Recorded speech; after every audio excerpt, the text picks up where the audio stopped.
وہی اس کو مجازی معنی میں استعمال کرنے کا سبب بنتا ہے۔ اب یہاں تک تو ہم نے یہ بات سمجھ لی کہ اصول کیا ہے، رول کیا ہے، کہ کیوں حقیقی کو لفظ کے حقیقی معنی کو مجازی معنی میں استعمال کیا جاتا ہے۔ مزید ہم یہ دیکھتے ہیں کہ مجاز مرسل سے اس بات کا کیا تعلق ہے۔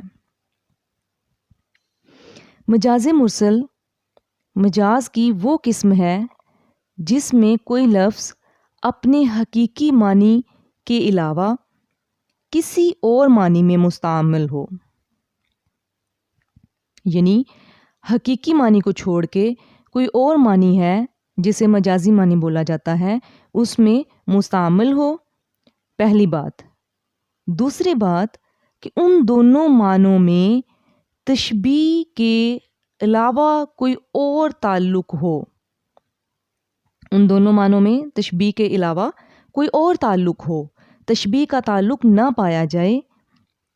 ہم یہی پڑھتے آ رہے ہیں، استعارہ میں ہم نے پڑھا کہ دونوں جو حقیقی اور مجازی معنی ہوتے ہیں ان میں تشبیہ کا تعلق پایا جائے اور کوئی ایسی مشترکہ صفت پائی جائے۔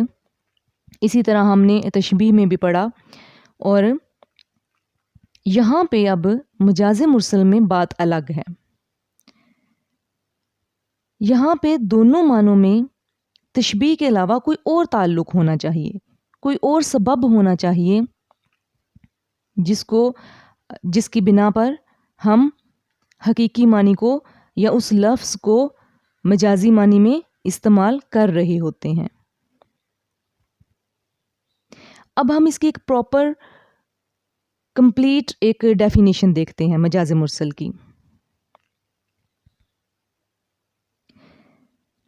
جب لفظ یعنی مجاز اپنے حقیقی معنوں کی بجائے مجازی معنوں میں اس طرح استعمال ہو کہ ان کے حقیقی اور مجازی معنوں میں تشبیہ کا تعلق نہ ہو بلکہ اس کے علاوہ کوئی اور تعلق پایا جائے تو اسے مجاز مرسل کہتے ہیں۔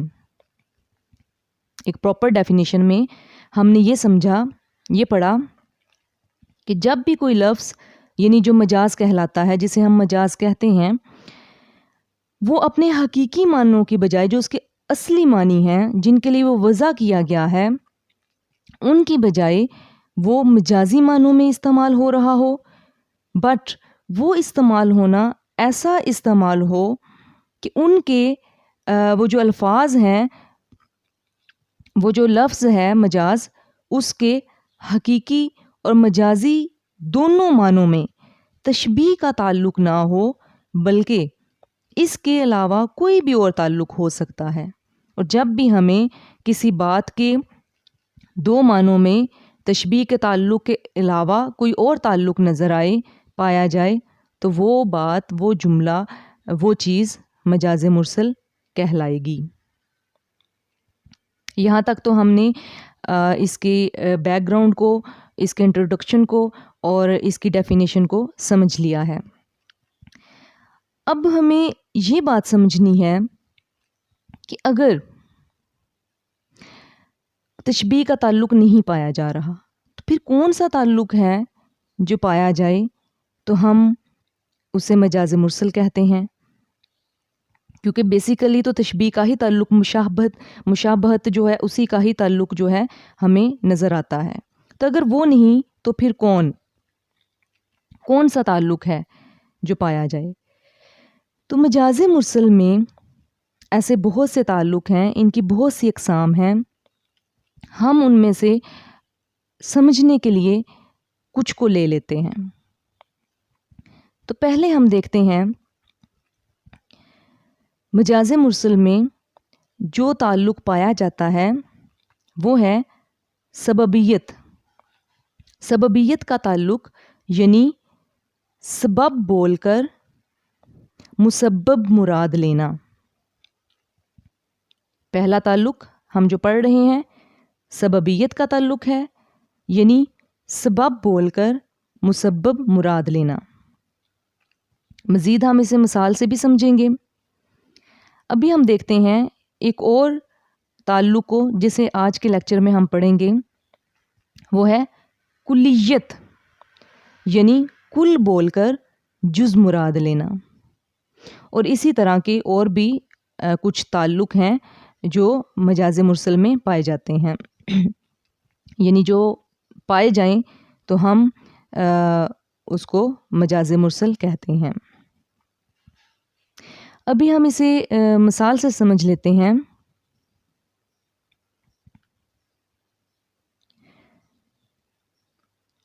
آج بادل خوب برسا۔ اب یہاں پہ بادل برسنے سے مراد بارش ہے۔ ہم کیا کرتے ہیں، عموماً ہم یہی جملہ بول لیتے ہیں یا شعر و شاعری میں اس کو استعمال کیا جاتا ہے۔ اپنے کلام میں ادیب اور شاعر جو ہیں وہ ایسے جملے استعمال کرتے ہیں۔ تو جب وہ یہ کہیں کہ آج بادل خوب برسا، تو یہاں اس مثال میں بادل برسنے کو حقیقی معنی میں نہیں لیا جاتا۔ کیوں؟ کیونکہ حقیقت میں تو پانی برستا ہے، بادل تو نہیں برستے۔ بادلوں میں سے پانی برستا ہے جو کہ بارش کہلاتا ہے، بادل خود نہیں برس رہے ہوتے۔ تو یہاں اس سے مراد مجازی معنی لیں گے، بادل برسنے سے مراد بادل برسنے کے مجازی معنی کو لیا جائے گا، اور وہ کیا ہے؟ بارش کا برسنا۔ یعنی یہاں پہ سببیت کا تعلق موجود ہے، اور وہ یہ ہے کہ سبب بادل ہے اور مسبب بارش ہے۔ مسبب سے مراد ہوتا ہے سبب کا نتیجہ، یعنی جو سبب پایا جا رہا ہے اس کا رزلٹ بعد میں کیا سامنے آتا ہے، نتیجہ کیا نکلتا ہے۔ بادلوں کا پایا جانا تو اس کا نتیجہ بارش ہوگا۔ تو یہاں پر ہمارے پاس اس جملے میں کہ آج بادل خوب برسا، سبب جو ہے وہ ہے بادل، اور جو مسبب مراد لیا جا رہا ہے اس سے وہ ہے بارش۔ تو یعنی بارش کے برسنے کا سبب بادل ہے۔ اب یہاں پر بارش کے برسنے کو بولنا، مراد لینا، لیکن اس کے لیے جو لفظ بولا جا رہا ہے، جو لفظ استعمال کیا جا رہا ہے وہ ہے بادل۔ تو بادل کا حقیقی معنی مراد نہیں لیا جائے گا، اس کا مجازی معنی مراد لیا جائے گا۔ اب یہاں پر اس لفظ بادل کے حقیقی اور مجازی معنی میں تعلق ہے سببیت کا، تو یہ مجاز مرسل کہلائے گا۔ یہاں پہ تشبیہ کا تعلق ہمیں نظر نہیں آ رہا، اس کے علاوہ ایک اور تعلق ہے جو کہ ہے سببیت، تو اس لیے یہ مجاز مرسل کہلائے گا۔ اب ہم ایک اور مثال کو سمجھتے ہیں،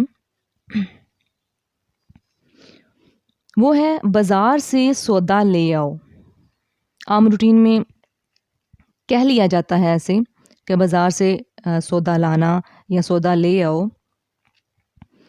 تو یہاں بازار سے مراد سارے کا سارا بازار نہیں ہوگا، یعنی پورا بازار جو مارکیٹ ہے سارا مراد نہیں ہے، جسٹ اس کی کوئی ایک دکان مراد ہے جہاں سے ضرورت کی چیز لے کر آنی ہے، سودا لے کر آنا ہے۔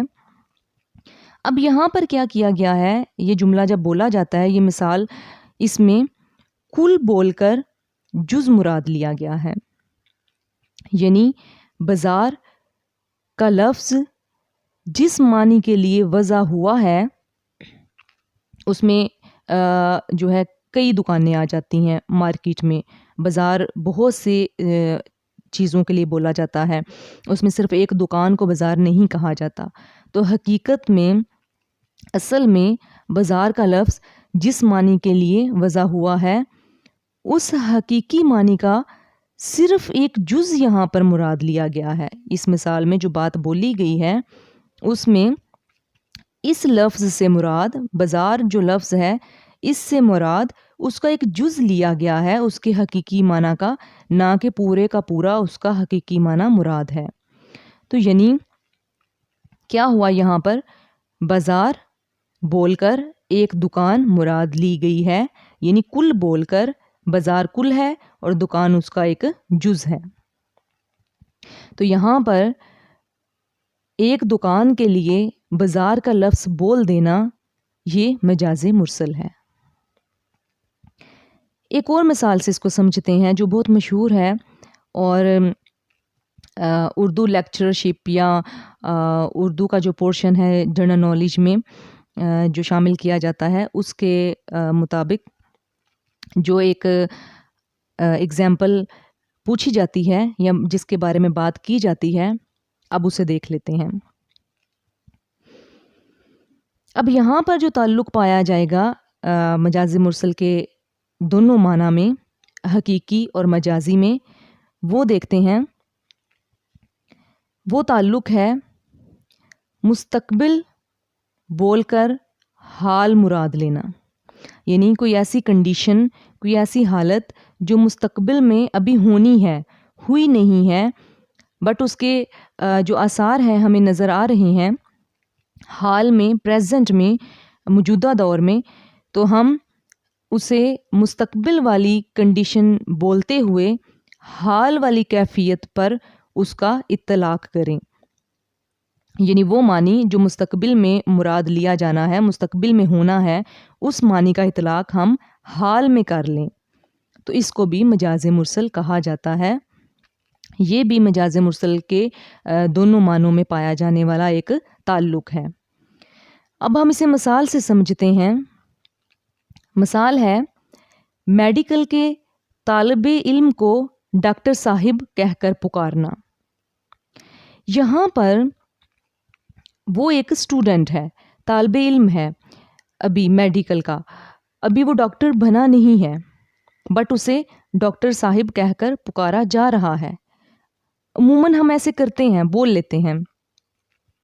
تو یہاں ڈاکٹر صاحب ایک ایسا لفظ ہے جس کے اصلی اور حقیقی معنی کا اطلاق مستقبل پر ہوتا ہے، لیکن اس سے موجود جو حالت، اس سے جو حالت مراد لی جا رہی ہے وہ ہے موجودہ حالت. ابھی وہ اسٹوڈنٹ ہے، مراد وہی حالت ہے اس سے، بٹ جو لفظ اس حالت کے لیے استعمال کیا جا رہا ہے، یعنی موجودہ حالت جو کہ وہ ایک میڈیکل کی تعلیم حاصل کر رہا ہے، آگے چل کر اس نے ڈاکٹر بننا ہے، تو موجودہ جو ابھی اس کی حالت ہے، اس حالت سے جو بات مراد لی جا رہی ہے، جو لفظ اس حالت کے لیے بولا جا رہا ہے، وہ لفظ مستقبل کی حالت پر لاگو ہوتا ہے، اس کا اطلاق مستقبل پر ہوتا ہے، نہ کہ موجودہ حالت پر. تو جب ایسی سچویشن میں کوئی ایسا جملہ بولا جاتا ہے جو مستقبل بول کر حال مراد ہو اس سے، تو یہ بھی مجاز مرسل ہوتا ہے. یعنی یہاں پر میڈیکل کے طالب علم کو جو کہ ابھی ڈاکٹر بنا نہیں ہے، ڈاکٹر صاحب کہہ کر پکارنا، یہ مجاز مرسل کہلائے گا. علم بیان کی روح سے اسے مجاز مرسل کہا جاتا ہے. ابھی تک ہم پڑھ چکے ہیں مجاز مرسل کی تعریف کو، اس کے کچھ بیک گراؤنڈ کو ہم نے سمجھا، اور اس کے بعد ہم نے اس کی ڈیفینیشن پڑھی اور یہ دیکھا کہ تشبیہ کا تعلق نہیں ہے تو پھر کون سے اور تعلق ہیں جو پائے جائیں گے، اور پھر ان کو ہم نے مثالوں سے سمجھا ہے. اب یہاں پہ ایک اور امپورٹنٹ بات ہے جسے سمجھنا بہت ضروری ہے، اور یہ بھی جنرل نالج کے پوائنٹ آف ویو سے یا اردو لیکچرر کے پوائنٹ آف ویو سے بہت امپورٹنٹ ہے، اور وہ ہے استعارہ اور مجاز مرسل میں فرق. استعارہ اور مجاز مرسل میں فرق کیا ہے؟ جیسے ہم نے لاسٹ لیکچر میں استعارہ اور تشبیہ میں فرق دیکھا تھا، اسی طرح اب ہم یہ سمجھیں گے کہ استعارہ اور مجاز مرسل میں فرق کیا ہے۔ اگر حقیقی اور مجازی معنی کے درمیان تشبیہ کا تعلق ہو تو اسے استعارہ کہیں گے۔ یہ بات ہم پہلے بھی ڈیٹیل سے پڑھ چکے ہیں، یعنی لفظ کے دو ہی معنی ہیں، ایک حقیقی اور ایک مجازی، ایک وہ جس کے لیے اسے وضع کیا گیا ہے اور ایک وہ جس کے لیے اسے وضع نہیں کیا گیا، بٹ کسی ریزن کی بنا پر، کسی تعلق کی بنا پر ہم اسے اس لفظ کو اس کے دوسرے معنی میں جس کے لیے وہ وضع نہیں کیا گیا استعمال کر لیتے ہیں۔ اب اگر ان دونوں معنی میں جو حقیقی اور مجازی معنی ہے کسی بھی لفظ کا، اگر ہم یہ دیکھیں کہ ان کے درمیان تشبیہ کا تعلق ہے، یعنی حقیقی معنی سے جب اسے مجازی معنی کی طرف لے کر جایا جا رہا ہے تو اس میں جو تعلق ہے، جس بنا پر اسے ایک معنی سے دوسرے معنی میں لے کے جا رہے ہیں، وہ تعلق تشبیہ کا ہے، تو پھر کیا ہوگا، وہ لفظ استعارہ کہلائے گا، وہ چیز، وہ بات استعارہ کہلائے گی اگر وہاں پہ ہمیں تشبیہ کا تعلق ملے۔ لیکن اگر ہمیں ان دونوں معنوں کے درمیان تشبیہ کا تعلق نہیں ملتا، تشبیہ کا تعلق وہاں پر نہیں ہے حقیقی اور مجازی معنی کے درمیان، بلکہ مشابہت کے علاوہ کوئی اور تعلق پایا جا رہا ہے، تو پھر ہم اسے مجاز مرسل کہیں گے۔ تو یہ ڈفرنس ہے استعارہ اور مجاز مرسل کے درمیان، یعنی اگر ہمیں دو معنوں کے درمیان تشبیہ کا تعلق ملتا ہے تو وہ ہوگا استعارہ، اور اگر ہمیں دونوں معنوں کے درمیان تشبیہ کا تعلق نہیں ملتا تو وہ ہوگا مجاز مرسل، لیکن وہاں پہ کوئی نہ کوئی تعلق پایا جانا ضروری ہے۔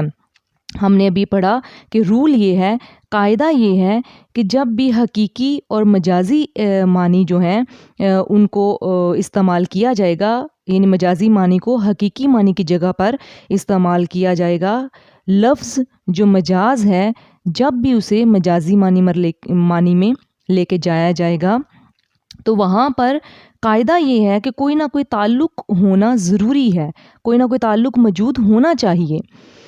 تو اس وجہ سے اگر وہاں پہ ہمیں تشبیہ کا تعلق نہیں مل رہا تو اس کا مطلب یہ نہیں کہ وہاں پر کوئی تعلق ہے ہی نہیں، وہاں پر کوئی نہ کوئی اور تعلق پایا جائے گا۔ لیکن ہم یہاں پر پڑھ رہے ہیں استعارہ اور مجاز مرسل میں فرق، تو وہاں پہ ہمیں یہ مینشن کرنا ضروری ہے کہ اگر ہمارے پاس تشبیہ کا تعلق ہو تو وہ ہے استعارہ، اگر تشبیہ کا تعلق نہ ہو تو وہ ہے مجاز مرسل۔ اور اس کے ساتھ ساتھ ہم نے یہ بھی سمجھا ہے کہ تشبیہ کا تعلق نہ ہو تو کوئی نہ کوئی تعلق اور پایا جانا ضروری ہے، اور وہ کیوں ضروری ہے یہ ہم بات کر چکے ہیں۔ تو یہ ہے ہمارا آج کا لیکچر مجاز مرسل کے بارے میں۔ آپ اسے پڑھیں، سنیں، سمجھیں، اور اگر کوئی پوائنٹ نہیں سمجھ میں آتا، کوئی الجھن ہے تو آپ اس کے بارے میں سوال کر سکتے ہیں، آپ کمنٹ کر سکتے ہیں، انشاءاللہ جواب ضرور دیا جائے گا۔